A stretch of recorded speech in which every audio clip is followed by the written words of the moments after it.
This is episode 19 of Coaching Connections with Marcus Alvarado, Boerne, Texas, Kerrville, Texas, Coach Young, Coach Leech, great friends, storied rivalry. They have coached against each other 49 times. Coach Young just retired after a 33-year career, 24 of those in Kerrville. Coach Leech has been in the profession for 35 years and now the athletic director for Boerne ISD. He amassed over 800 wins as a head coach. Coach Leech, Coach Young, let's get after it. There he is. Coach Leech. Hey, Coach. How are you? I'm doing great. How you doing, buddy? Good. Thank you for the invitation. I appreciate you guys taking some time out to hang out and talk. Brian has a real fancy background. We have to do better. Yeah, Kendall showed him how to do that. Don't think he did that on his own.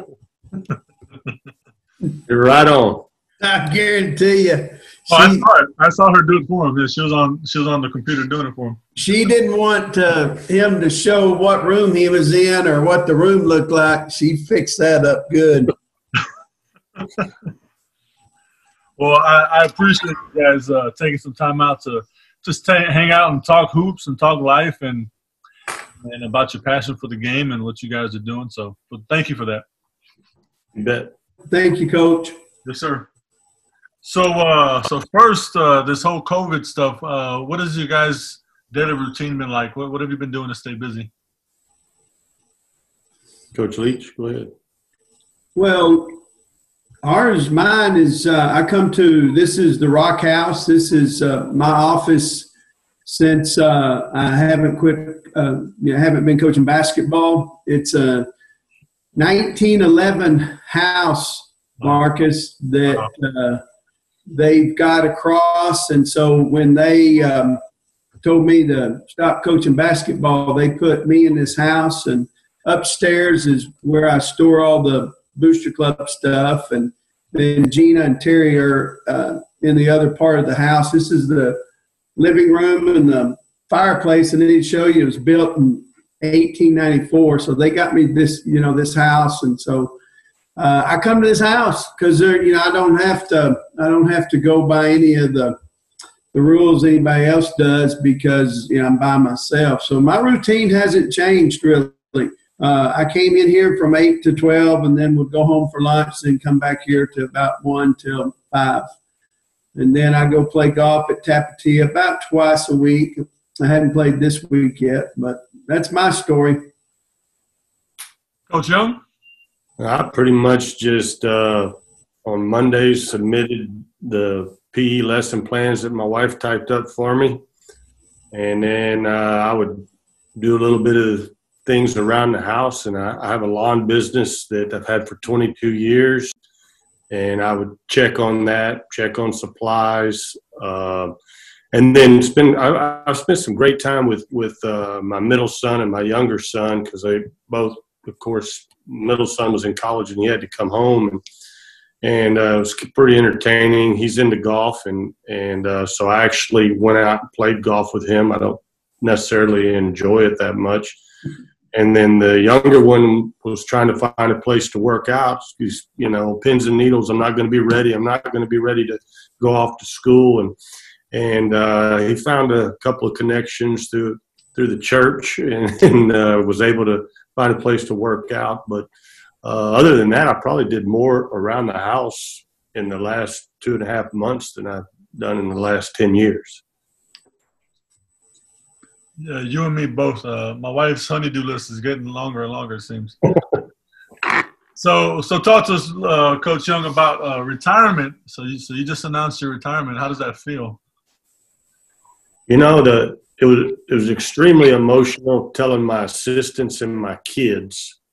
But as far as the rest of it, it's kind of felt like a freedom. I'm the son of school teachers. My dad was a principal and superintendent of schools. And this will be the first time in 49 years when August rolls around that I don't walk through the doors of a school. Yeah. And I've kind of I'm kind of enjoying that notion. It had nothing to do with kids. I think a part of me getting out, I would say that COVID played a part in it.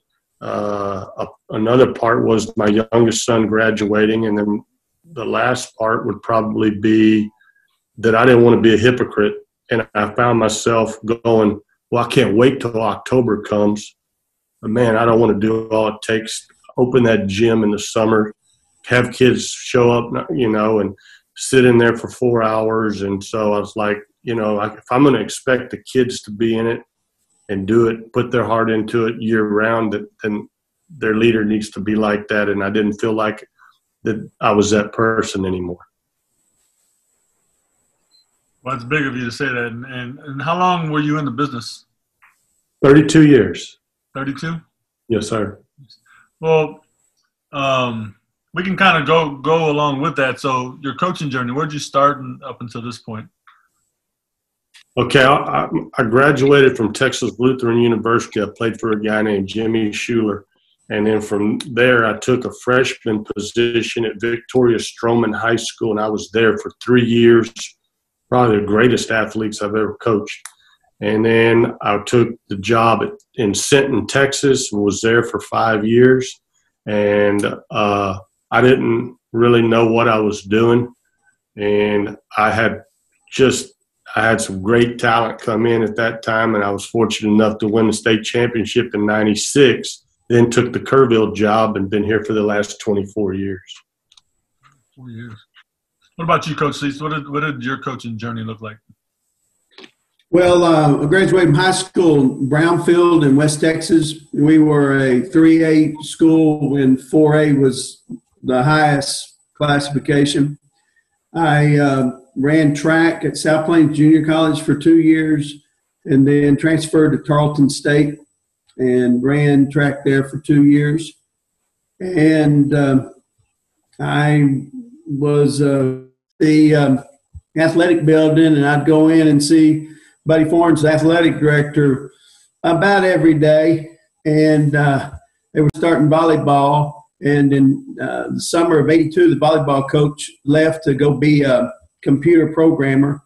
And I went in and told Buddy that I'd do volleyball for him. And so I was, a little bit of trivia, I was the head volleyball coach for Tarleton State University in 1982. Wow. And Dr. Barry Thompson, who later was at A&M, he was our president. And he told me that to never quit being a girls volleyball coach because eventually the schools were going to have to keep up. Well, at the time, I was just doing it to help Coach Forns out. And then plus, it paid $7,000. And Carla and I got married that summer. And so we were 18 and 15. We got third, and I was going to be a college volleyball coach, and then we got pregnant with Courtney, and she's a high school counselor now. And I had to quit and go into public schools because Copper's Cove was paid me $13,500 my first year. I was first assistant basketball coach. So I had to go from 7 to $13,500 because she wasn't going to teach.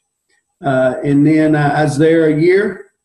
And then I went to Yorktown, Texas for 2 years with Tommy Bluda. And how I got that job was Mike Permenter was the defense coordinator, and Danny Threadgill. I went to college with them at Tarleton. It's who you know, not what you know. Yeah. And I was there 2 years. We were 18 and 15. The guy named, I got to be friends with guys that Brian knows, Johnny Golden and Harold Droxett, who I'm still friends with, and Larry Bassbinder. And so we were 18 and 10, 14 and 14. And in the year we were 14, I was second for this Boerne job. Can you believe there was a time nobody wanted to be in Boerne? I was 24, and they were not very good, and nobody wanted this job. Well, it came open again the spring of '86, and a guy named John Watchmuth, who was my AD at Copper's Cove, just got the football job. And so I reached out to him. Well, I had been the first assistant basketball coach at Copper's Cove, so once again, it's not what you know, it's who you know. And reached out to him, and he brought me with him. And I was 25 when I came to Boerne. And so it's easy math. 25 and 35, I'll be 60 in June. And so plan was I was going to be close to San Antonio and drive into, drive in San Antonio and be a 5A, coach. And just fell in love with it. The big thing was we got second in state in 90. I took the job for a guy named Paul Heffernan, who he's still here, and he's a big friend of mine. He's still here, but I didn't have any idea that David Shivers was going to be a freshman, and his brother, Robbie Shivers, was a seventh grader when I took the job. And we got second in state, and that's my story. And then we just, we were real fortunate to be close to San Antonio. So each year we were not going to be good. We would get a good move in. Eric Haugenseth came in, a guy named Johnny McDowell. I got Adam Hawley. We just were always in a good location. Funny thing, when Brady Gage left Kerrville, Donnie Lawrence offered me the job the year he hired McMeans, and I loved Donnie Lawrence, but I was scared to leave. Funny story. When I was in high school, I don't know why this always stuck out in my mind, and I'll never forget it. I went to McCullum, played for Randy Evans. Yep. And I think my sophomore year we played in Boerne, and you guys are doing the starting lineups, and they say our names, and I go up and I shake your hand, and you grab my hand, and you kind of walk me down halfway down your bench, and you're like, okay, this guy here, not going to touch the ball, yada, yada, yada. And I was thinking, man, I like this guy. He's not scared of anything. Well, that got me in a lot of trouble, too. I'm glad you remember that. Yeah. I want to tell you why I did that. I did that to get old Randy Evans' goat. I did it because you were good, but I also liked yanking that Randy Evans chain, too. He lived here in town. And, yeah, for sure.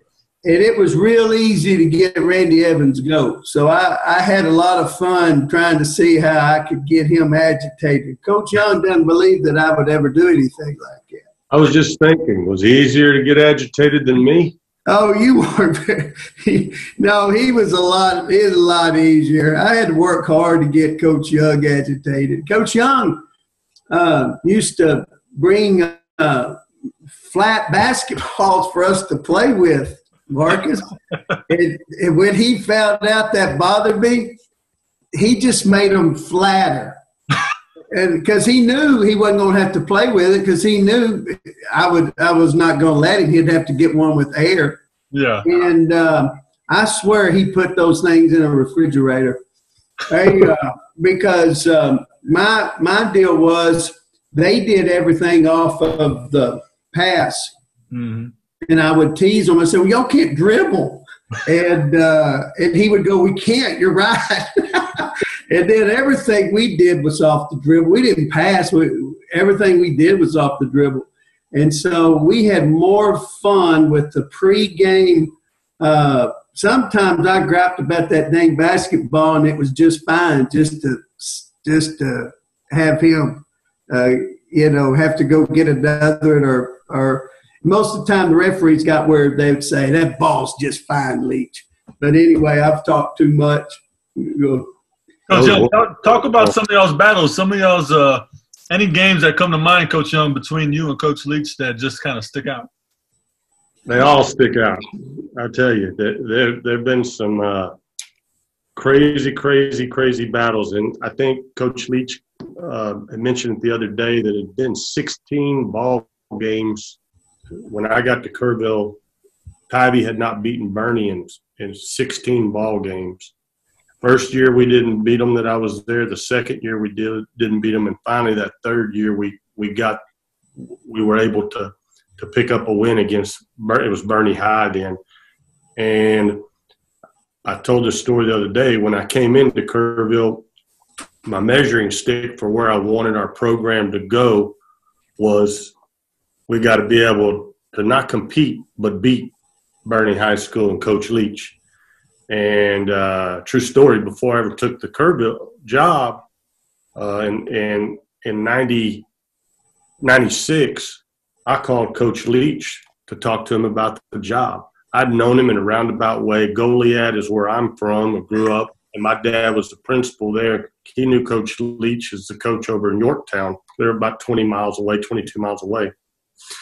But some of the battles we've had, part of the battle started with referees. I don't know. Coach Leech was always particular about the referees. I didn't care. Those people out there, I'm good with it. I mean, I could swear that I'd look up and we used to have a manual, and I'd look up and it'd say, so-and-so Hammonds, and in his residence, Boerne. And I'm thinking, we playing with this guy. First 2 years, it wouldn't have mattered if my family would have called the games because we just weren't very good. But as it got more competitive, that was kind of the thing.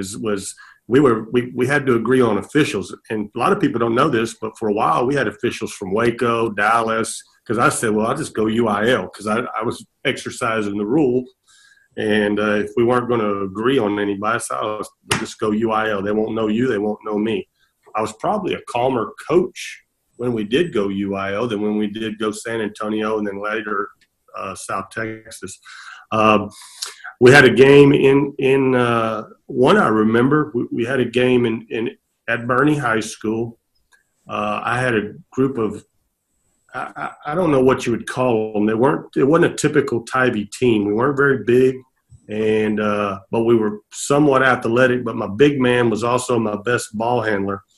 And I remember being down at Boerne by 18 at half. And you wouldn't believe this either, but we started pressing, and we ended up coming back at Boerne High School and won that game. Had a young man named Trey Wheatfall on that team, and that one was, of course, the most memorable ones are the wins. And then we had a kid named Two-Car Speller, and he made a shot from almost in front of Boerne's bench, other side of half court, to win a game at Boerne. I remember a guy coming up and putting his finger in my chest after that game. That kind of made it some kind of exciting. Big guy had a black turtleneck on. I still remember it. But what happened with Coach Leech and I was you had two ultra-competitive people that stood up for their program. Yeah. But outside of those basketball games, there's no man that I had more respect for. But we were getting ready to fight, and it wasn't really easy for me to – I've never been in a fight where I was laughing before we started fighting. So it just turned in, and people got to – they liked watching us work the officials.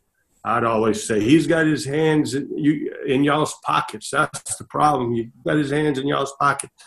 And then he would say something about, y'all going to let Brian get away with that? Y'all going to let him get away with that? Oh, yeah. I'd tell him, I'd say, y'all are scared. He will not hurt you. I have guys that will protect you. He will not beat you up. He's not as tough as he looks. And, and of course, Brian, I'd say it as loud as I could so he would hear it.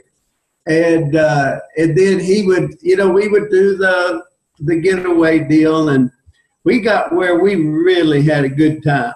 Yep. And Brian's memory is incredible.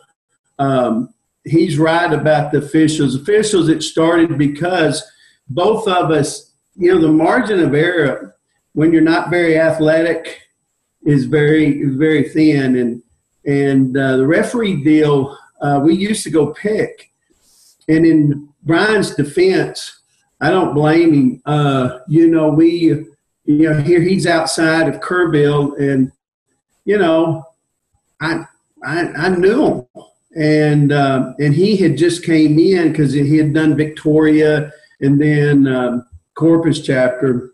And he's right. Those first 2 years, I said, man, he's going to be easy because he didn't care about the referees. I didn't know. I figured it out later. He didn't care about the referees first 2 years because he goes, it doesn't matter.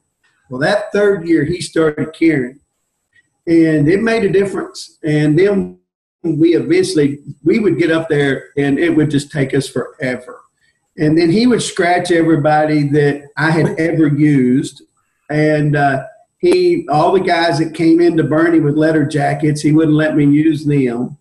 And so we were, finally he figured out this UIL deal. He goes, we can't agree, we got to go UIL. And that was more fun because we got them from Houston, from Temple, the College Station guys. College Station, 2008, we were good. We were really good. Had a guy named Robert Moore who was crazy, just absolute but great player. Loved him, one of our best players ever, and crazy in a competitive, good way. But Robert Brian scouted, and he knew that to get under Robert's skin. And going up to the game, Kimball and I were going, hey, we need someone to beat us. And we need to – that's when you would go do the warm-up game. Well, we actually were going to have a warm-up game with South Oak Cliff. And we were going to meet them in Waco. They play those games. And O'Brien taught us a valuable lesson. We got beat. Robert Moore got kicked out like in the third quarter. And the best thing that ever happened to us. And so Kimball and I got on the bus, and I started laughing. I said, hey, we don't have to worry about finding someone to beat us anymore, do we? And so it was great because Gary Durbin tried to do the same thing to Robert in the regional semifinals. And because of what we had gone through with him getting baited and him falling for it, he didn't do it. I mean, Gary had those guys pulling his shorts, and of course, I remember everything. But that's a neat story about how well they helped us. Nobody prepared for teams better than Coach Young. I mean, really didn't. I mean, that's and used to Boerne people would get so mad at me because they always said everybody knows what I'm doing. I've never changed it in 34 years. And then, of course, Brian's kids would be calling out our plays. I mean, they go, play two. And so I told them, I said, guys, I don't want them. We're teaching it to them so that we've got a whole plethora of counters. Yeah. And so it was so funny how the parents were going, dang old Leech, Brian knows everything he's going to do. And Brian didn't know everything we were going to do. But then we had counters, and every now and then, we'd teach their team to play, and then we'd use the counter, and, every now and then get a layup. But Coach, the iron. Going back to that game with Robert Moore, which, by the way, may be the best scorer I've ever seen. He was incredible. I mean, off the backboard, soft touch, in the lane, outside. He was good. He's good. In addition to him picking, I think he picked up a technical, and that was his fifth foul. But Coach Evans got kicked out of that game. Yeah, I remember. Your coach got kicked out. His sons played for me, Marcus. I know. and they were such good boys. And Randy was awesome, but he got kicked out that game because his boy was on our team, our 2018 that went to state. We went to state tournament. Which son was it? Zachary? Which one? Was it Zach? It's Isaac. Yeah, Is Isaac, and Zach played for Coach McComb. Gotcha. Yeah. Gotcha. Well, one thing I'll say about both of you guys, very passionate, so I can see the fire in both of you. And I've never seen a Tivy versus Boerne game where you guys were coaching, but I can only imagine that it was pretty fun and entertaining and highly competitive and physical. And going back to what you said about Brian and scouting, I think I saw Brian at just about as many games that we had. I mean, I don't know how he managed to get there without – I was thinking, does he not have a game tonight? He doesn't ever play? He's always there scouting live, And I think that's important too, because a lot of young coaches like to scout. It's cool to watch the film and it helps, but it's a little different when you get to see it live and you get to actually get a better look at the size and how they run things. And so I've always respected that about playing against Brian. Well, the main reason I do that is I'd go to see people.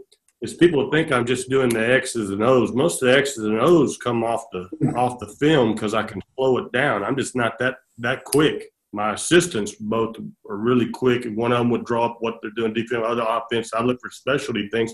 But I always wanted to see how a kid acted when his coach corrected him. When it came to the bench, could he be baited? Is he going to only go to the left?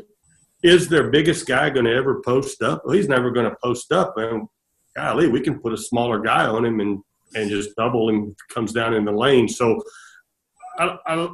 that's the reason I did it. Plus, I enjoy the heck out of going to scouting trips. That's one of the things I'm going to miss as much as anything. We'd go and if we ate at a particular restaurant and then next game we played, we won, we're eating at that restaurant again. I got superstition a little bit in me as well. So, but what I've noticed that, and I put your team in the kind of teams when I play a Rudy Bernal, your kids play with so much pride and so much fight that a lot of times, even knowing what they're going to do, they're playing with a different type of pride. And that was always difficult to coach against, is the pride. And I told your kids that night on the bus when the last time y'all played in Kerrville. Mm-hmm. And good gosh, y'all shot the ball crazy. But y'all were at our school at 3:30. Y'all shot to almost up to game time. Did he give you any balls to warm up with, Marcus? Well, I took our own just in case. Brian was always good to us, as a young coach. Like when I first got in the head coaching position, I always knew who Coach Young was, and you hear things, and he's aggressive and he's very passionate, but whenever we've ever played Brian, it's always been a lot of respect, and I've never had any issues or complaints. So yeah, we had balls, and he gave us access to the floor, and so we were good. Coach Young was gracious enough to let us on the floor 17 hours before the game. Yeah, but I'll tell you, I wasn't really that nice, Coach. I just couldn't get our custodian to start sweeping it early enough where it was wet. So I just say, we don't want to get anybody hurt. Yeah. We sweep it 3 or 4 times. He might not be through till 5 o'clock, but no, I changed a little over the years. Some, trim the fat, I guess, so to speak, on some of it. But now when we came to our Boerne games, it was so competitive. The atmosphere was unbelievable for a hill country basketball game, and the kids, the student body, the way they dressed up for the games, the signs they had for the games, and just an all-out war. But you wouldn't believe how many of my son that played for me 4 or 5 years ago, my son right now goes to Boerne, that just graduated this year, Jackson. He goes to Boerne, some of his best friends from there. They all get back together, and they realize that, hey, it was one big rivalry, cool competition. It's not a we had, Marcus, we had so much fun with it. And, I told the story Friday. Brian and I believe we played 40. I said 48. We actually played 49 times because one year we played each other 3 times. Right. And so we played 40. Can you imagine playing someone 49 times? Oh. I mean, isn't that pretty incredible? That is crazy. And besides those first 2 years, every time, I guarantee you only 4 of them weren't a battle. I mean, there was years that he beat us both times. There's years we beat them both times. But one of the newspaper guys made me, I've got every game, every coach and the score, and made me do a stat on finding out my career record against Kerrville. And then they asked about with Brian. And I'm telling you, against Brian, you know, it's even. But without Brian coaching, we lost 4 times. It's like it's nutty. It's 25-4 because we played. It's something crazy, and so that was my tribute to Brian because I said, guys, before Brian, that Kerrville game wasn't even a game. I mean, we couldn't even make it a game. I mean, because and just to think about when they beat us in 99, they did an article in the Kerrville paper that some of those kids that were sophomores, Kerrville had not beat Boerne while they were in school, their school life. I mean, and so I just tell you that he was the difference. And, you know, learning from your time, what the deal was, how come he was so good is he made it where he could be in every game. Okay, he concerned himself with the referees, worked the referees better than anybody around. One, he shortened the game because that's what he needed. He didn't have the most talented. I will also say we had more talent than him more times than not. And but every year, you know, everybody go, oh, Brian's not going to be good. I said, bullcorn. They're going to be good. They'll shorten the game. You won't ever get the ball. And they'll grab you every time you go through. And I used to tell Brian, you know, Brian teaches man defense. He does a great job. And they take charges, and his kids, he gives them pride in being tough, and they play to that. Then we were the other way around. I was all offense, and then I spent all my time, you know, doing specialty defenses. Like we'd zone, but then when we played Brian, we would find his best player and deny him the ball. When he came through, we'd put 2 on him. Well, Brian did the same thing. He just called everything different because everybody would go, oh, he plays man defense. You need to teach man defense like Brian does. They go, he's running a zone and he's running the box one just like I am. He just calls it different. And we had more fun with that because we'd tease our players because Brian would always not guard somebody. And Marcus, I don't mean figuratively not guard somebody. He would literally not guard somebody. So through the years, I would always, you know, cut up because I use humor with all my players. And so I'd say one guy named Andrew Hobby said, Andrew Hobby, if you don't get in gym and don't start working, when we play Kerrville, they're not going to guard you. Well, so all the kids would always laugh. Because my joke was, I said, Brian Young's not going to guard somebody.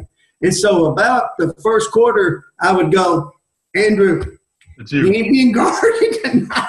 And I mean, and sure enough, these kids would have like career nights. You know, they'd average like 3 points. And against Brian, they'd have 15 and they'd never have 15 again. And, you know, their parents would go, well, see, finally you gave him the ball. You know, we'd make Kerrville or have a good game. Go, well, finally, because you let Andrew find the ball. No, I didn't let Andrew ball. He didn't guard him. And we had more fun. Brian knows I'm telling the truth. He would find a guy. It was comical by halftime. I'd have my assistants crack it up. I go, well, of course. And then I'd go in at halftime and say, Andrew, would you make a Gustain shot? He's not guarding you. He's not going to guard you. And so we got where we had so much fun and our kids. And I do want to say how much the rivalry meant to our programs. Because in town, all they cared about, I mean, all my VIP school board members, I promise you, they'd go to one game out of town and one game in town. and they'd find out. And Brian knows I'm telling the truth. All the dudes in town, they'd go, when you playing? And it got where they wouldn't say, when you playing Kerrville? They go, when you playing Brian? And they wouldn't miss it. But that was so important to our programs because it made us better, and it really did. And then plus, that was at the end of the year, that was our deal. We would go, we beat Alamo Heights both times, or we beat Kerrville both times, or sometimes we'd brag them because we split with them. But it was an unbelievable deal. It's something that I cherish the most. The Alamo Heights rivalries were good too, but the relationship, because of how fun Brian and I did. I mean, we knew what we were doing, and we'd get where Marcus would put the chairs. Because the referees get on us, so we played this game with the chairs, and we would move the chairs right up to the line. Well, he would aggravate me, and then I'd aggravate him, and then he would get on the floor because he knew that bothered me, and so I'd tell him to get back. Well, we got where most of our fans go. I don't go to the game to watch the teams. I go to the game to watch you two, and I want to not forget to say this. He had these two guys the last couple of years that broadcast the games, and they'd sit in goofy places in the gym to broadcast. And so one night, they didn't realize that we were just competing, and we loved each other and respected each other, but we wanted to win. Because that's what we're hired for. Well, this guy just bought into all of the drama of us pointing at each other and acting like we were going to beat each other. A few times I'd get on my assistant. I said, y'all need to kind of get in between us a little bit quicker. And then I walked by, and this guy was screaming at me. This radio guy said, Leech, you're a loser. You're no class, no class. And so I walked up the stairs, and I said, I don't bother him. Why do I bother you? And everybody just started rolling. I said, he's going to be talking to me in 5 minutes. Why are you so mad? And so anyway, I know we spent a lot on it. I don't know what you wanted, Marcus, but no, that's great. That's great stuff. I appreciate you pairing us up because it means a lot to both of us. Oh, yeah. Well, some of the best friendships come from that rivalry. I mean, I've only been the head coach of McCollum for 6 years, and half the time was against Chris, and the other half was against Eric. But growing up there and being a part of it as a kid, like you said, your son travels to Boerne. Some of those guys are his friends, Brian. I mean, some of my best friends right now as an adult, when we were kids, we were trying to just beat the heck out of each other in these rivalry games. And you look back 20 years later, and our kids are growing up together. I mean, everybody's like this, and you never would have thought. But at the end of the day, sometimes those rivalries, they bring people a little closer. So I can understand, and I can definitely respect the heck out of it. Well, and we had the same type of jobs too. First of all, Brian said this. I think we both. I have probably one of the best basketball jobs in the state of Texas. Both of us did. I mean, his teaching deal is unbelievable. He's had a business for 25 years. I mean, he won every year, made the playoffs every year. Besides one outside of those first two. Pardon me?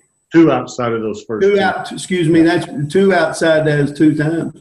And we had similar jobs. And to be competitive, we had to control the tempo. We both knew it. We had to put our kids we had to have set plays. And then we had to have defenses that took the strengths out of it. And so we were twins, but we sold what we wanted to do completely different ways. But we did the same thing. We just sold it different. I sold it because of my kids. I sold it by we're going to outscore everybody, and all my my whole practices were all offensive because that made it fun for my kids. And Brian did it being mentally tough, and they were going to be tougher than everybody. And we knew real quick what we were both doing, and we respected it. I wanted to be more. I learned a lot. I guarantee you, a lot of our set pieces I stole from Brian. The last couple of years, that double screen deal he ran up top, I said, this is ridiculous. We're going to start running this. We can't stop it. So we're going to. And I sure enough, one day I started a game a couple of years ago, and I just ran his offense. And he knew and I was going, shoot, dang, that thing is because it controls the tempo. And if you go on top, you have to slip underneath. And it's just we did the same thing. We were just different salesmen. And the reason is the type of kids we had. He could sell his deal and make it successful his way. And so you got to know where you're at. And then more years than not, I needed to sell mine. We're going to outscore them, and we're gonna not miss free throws. We're gonna, and I made it fun for them. And then defense, I acted like it wasn't a big deal. And we ran zones because I didn't want to give up layups. And plus, my theory with zones, and he ran a zone too. It's just that he sold it that it was man, but no, yeah. I'm kidding. They switch everything, and then they scout so much. Basically, they were staying in a spot most of the time, just like we were. And he just it was just something that I've learned from, and I'm writing a lot of it down because it brought out the best in both of us, and it brought out the best in both programs. Yeah. And then after leaving the last 4 games, Marcus, without me there, and sure enough, Boerne won 2, champion, and then Kerrville won 2. I think when you play someone who's an outstanding coach, like you said, it just brings out the best. I know coaching against Brian these last few years really has helped me develop. I mean, I've had to think in ways that I maybe didn't before.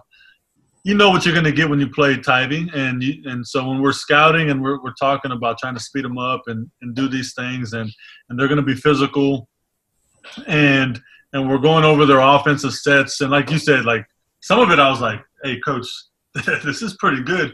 We've got to think about using it or tweaking it in a way that we can use it when we're not playing Kerrville. But like yeah, we would even go as far as having a package for when we play Kerrville, knowing Brian's going to scout 27 times. We'll have something up our sleeve that he hasn't seen because we're just saving it for these couple games. And so just having us think in different ways and mature as a coach, when you play a guy like Brian or yourself, it really helps you elevate yourself as a coach. So I'm grateful for it. And those games are always fun. Well, I'm going to miss the strategy part of it and being with the kids and trying to convince them that now if we do this, then and I think that's the thing Coach Leech was talking about. He got his kids to believe in what he was doing in a different way than what I got my kids to believe in what we're doing, which I think you do.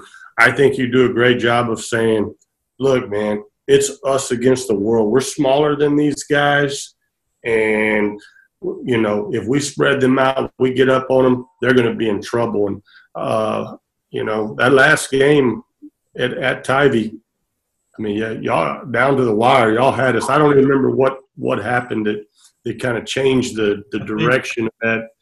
Somebody made a play, or I think we got a call because I remember telling your assistant or telling the guys when you get when you come to Kerrville, I feel like we have a 10-point advantage at home. Absolutely. Just from where our student body is to the travel, you're going out in the middle of nowhere, basically out on I-10, and your kids were very well prepared and they were ready for that. And I could see the disappointment in them afterwards, and I was thinking to myself, yeah, but y'all don't really understand how close you were. And you all had some – I've had a year like y'all had. We just had some bad breaks. Everybody was sick, and then that's why I got you the first game of district. I try to disguise myself when I come into scout too. I don't wear any Kerrville Tivy stuff. I try to sneak in and get behind the bench. Somebody seems to always let the cat out of the bag. That was pretty crazy. That tournament, I think one of my guys, one of them got sick somehow over the course of that weekend, and then brought it home, and it just you think about this whole COVID situation, and it just kind of spread quick, and then we got a handle on it, but it kicked our butt for a little bit. But anyway, that's Marcus, I like what Brian said, and trying to get you guys ready. I have to tell you this, with Brian, because they were tough. They'd wear these hoodies, these warm-up, because when we went to Stinton, I'm sure that's all they had to warm up in, and they won state. So then when he came to Kerrville, he did some of the similar things because he sold mental toughness. And so, of course, my deal before the game, I'd always tell my guys, I'd go, hey, they think they're tougher than you are. They think you're soft, and they're telling you're soft, and they're going to pull your shorts, and they're going to take charges. And then when I was playing Charlie, I'd go in, whole different deal. I'd go, you know what ticks me off about these guys? They think they're richer than you. And so, whatever it took, you have to have a different sales pitch. And if somebody wasn't very good that year, I'd tell them, I'd find a tape where they beat somebody, and I go, oh, no, guys. My deal was, because of fishermen, said, hey, they're about to catch a big fish, and if they weren't very good, we were big fish. Yeah. But it's all selling, and it's different every year. But being able to stay in the same year, Marcus, first of all, I want to compliment you on behalf of both of us doing this. Boy, it's going to pay dividends for you. It's a good deposit because relationships are what it's all about. I'm a relationship guy. I always have been. And what you're doing, first of all, we're honored because, when you get to be done, everybody forgets you. And so the only people that's ever going to care anything about these stories is me and Brian. So about once a year, we're going to have to get Kendall and Carla together so we can just kind of reminisce and revalue each other. But just the idea you're doing this, and I guarantee you're smart. You'll learn a lot. You learn a lot from people because everybody's different. But I compliment you and thank you for doing this. I appreciate you for saying that. If you guys had not necessarily a certain moments in time, but what we do is all about, like you said, the relationships, and especially for our kids. When you realize what we're teaching our kids it goes much deeper than the wins and the losses. At what point in your career did you kind of figure that out, and any moments that stand out in particular where it's more than just a game?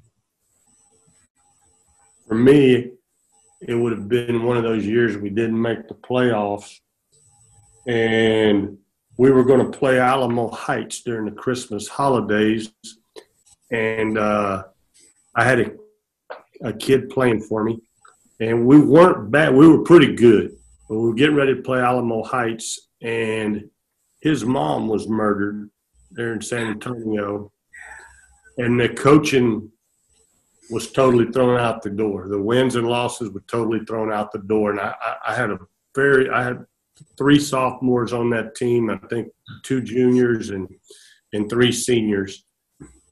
And everybody just kind of stopped and was like, what are we going to do here? And I remember that kid, the very next game we were going to play Lehman on the road at Lehman. And the coach from Lehman, I said, I got a kid that has a real tough situation in the funerals today.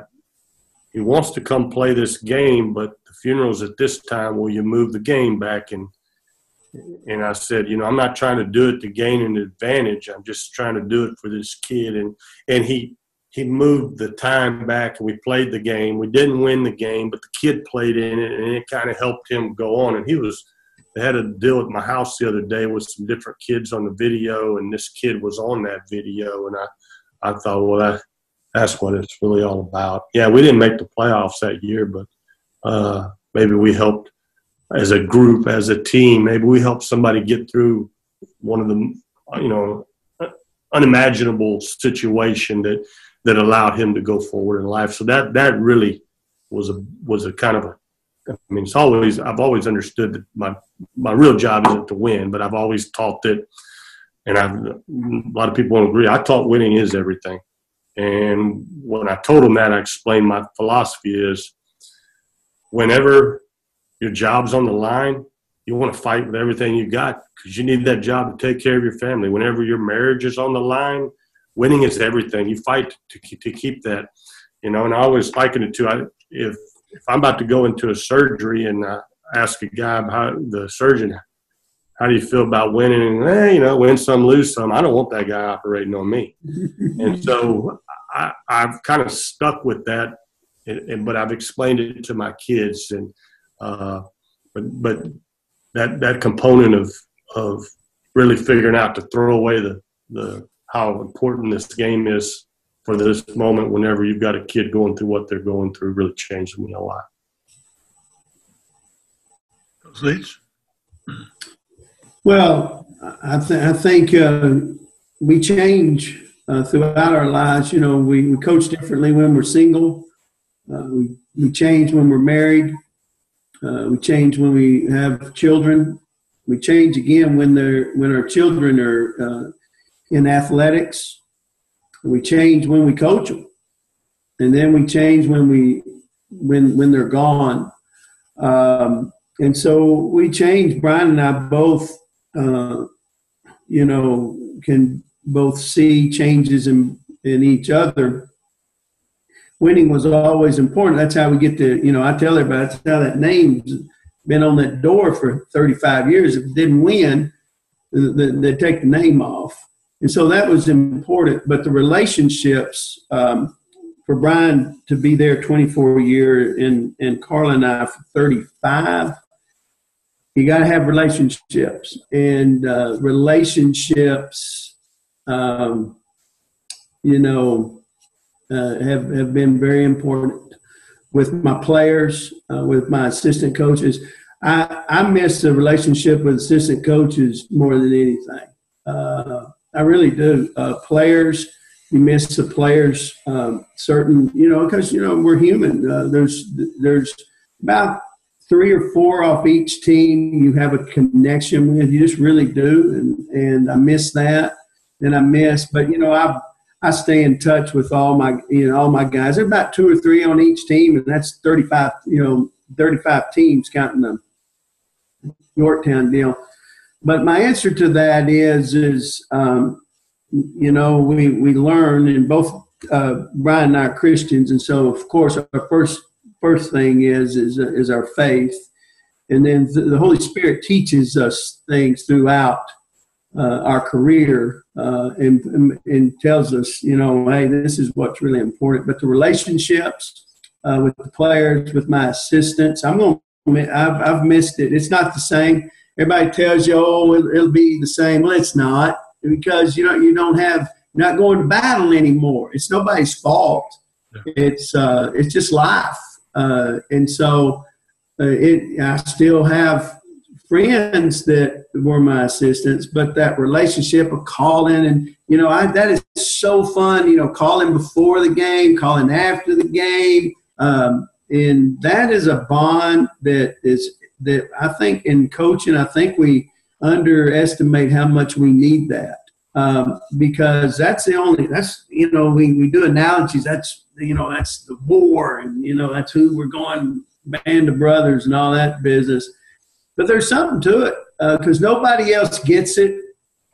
Whether you're a football coach or a baseball coach, no one gets your sport like you do. And then, with your family, They sacrifice crazy. And I don't think we ever know. And that's why I have so much empathy for coaches' kids, because we have and some of them are, the Lord makes them where they can handle it. And some of them it's real tough, because some people, Brian and I can walk in a room and know that 9 out of the 10 can't stand us, and we could care less. We'll go all 9 of them and go try to be their buddies, but then there's some kids that I have a lot of empathy for coaches' kids, because we have no idea, and it affects them all different. And so I don't know if I answer your question, but my answer is relationships, and we change. We got to change all the time. The way Brian and I are today, we weren't this way in 1996, and we had to change. If we didn't change, he wouldn't have been there 24 years, and I wouldn't be here 35. And I had to learn. A lot of times all my critics were right. A lot of times when people criticized me, I was, I guess, maybe smart enough to listen to them, and because a lot of times they weren't all wrong about their criticism of me, and it's stuff that I had to work on, and so relationships, and it was important to me. My dad worked for the same company for 40 years, and he raised us in the same town. And it made a lot of difference. It gave me a swagger that helped me, because, it's pretty good when you get to live in the same town your whole life. And so I learned that relationships, at the end of the day, you better have relationships. And that's without my relationships here with my players and my parents and just wonderful school boards. We've had, and wonderful superintendents and principals. And Brian can tell the same story. And so it's all about relationships. Before we go, Coach Young, retired about a week and a half ago, 2 weeks ago. What kind of advice would you give to any young coaches getting into the business? Or what is something you would tell a younger version of Brian Young as they come in? Make sure you have your CDL. All right, make sure you drive a bus. I would say that my thing would be that what you think the game is really isn't. And if before you take a job, you go volunteer, you go take time and you go to a coach's practice that's had success or hasn't had success, you go and you watch. You ask. If you're at the junior high and you want to be a head basketball coach, you go ask the head coach, can I go on a scouting trip with you? Can I see what's going on? Can I see how we do this? How do you break down a film? Because I never took a class on how to do any of that.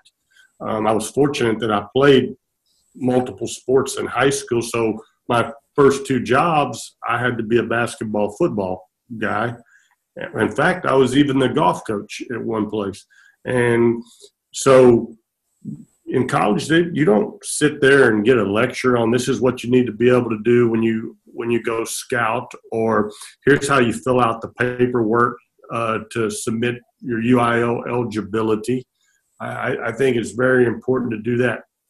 Number 2, Coach Leech said something really, really, really true. The truest thing, probably the whole deal. It's going to change. When I was single, I didn't give a crap. I didn't care what anybody thought, who said this, who said that. I'll take my stuff out of my little old house and I'll move to the next place. All of a sudden, now you're married. You got more than just yourself to think about. So you change a little bit. Support, your disposition is a little different. And then if you do have children, now you're trying to coach and get rest during the time when you can't rest. And if you don't help your wife who's gone through the brunt of this, then you don't care about them. And so there's pressure on being a parent and a coach. And then, like Coach says, your kids come up through the program. And I don't care. They could be a high school All-American, but the only reason that they're accomplishing that is because you're the coach. The only reason that they're playing is because you're the coach. I've always kind of had a soft side with, like, when our different coaches and administrators' children have come through, because I was a principal's son. I signed a scholarship out of high school, had people complaining, well, why is he getting that scholarship? Well, ma'am, it's a basketball scholarship, and these people thought he excelled at it and want to pay for his college. Knowing that it's going to change, and you do have to change with it. You don't have to change everything. You can still have I haven't really, my attitude, the way I approach the game has not really changed.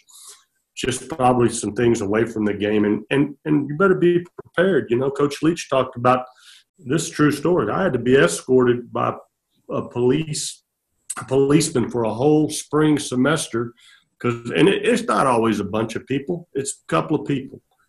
But I got a death threat in the mail here in Kerrville, Texas, describing exactly how they were going to murder me.